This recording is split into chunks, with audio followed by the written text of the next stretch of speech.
Welcome to a day in my life as a content creator mama. Just keep on watching! Ito po yung kaganapan ko ngayong araw. Siyempre, magliligpit muna tayo ng ating mga hinigaan. Maaga pa lang ay ramdam mo na ang init dito sa taas. Kaya bago kami bumaba ay magliligpit muna kami ni Donatella. At magwawalis muna ako, pagkatapos ay mag-i-spray ako ng Downy para medyo mabango-bango din dito sa amin sa taas.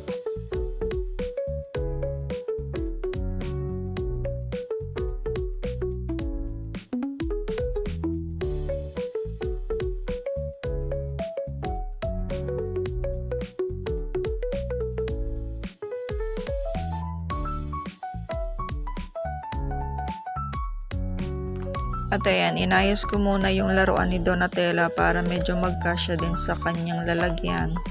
Kasi apakakalat na bata. Pero okay lang naman kahit makalat sa loob ng bahay, at least walang sakit ang bata. Kasi sa panahon ngayon, mahirap magkasakit.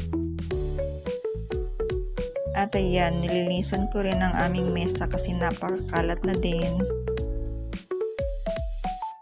At pagkatapos niyan ay nagluto na rin ako ng ulam kasi nakasaing na din ako niyan. Ito yung ulam namin, udong at may isda. Maggagayat muna tayo ng sibuyas at bawang bago natin igisa.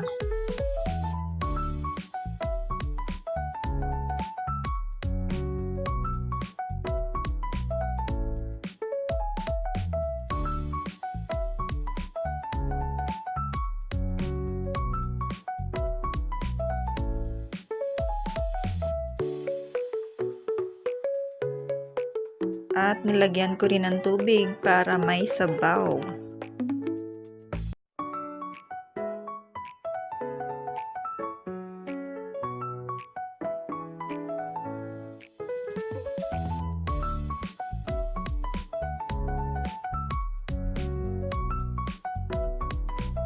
At pagkatapos kong magluto dyan ay nagwalis na rin ako sa labas. Just keep on watching!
Thank you for watching!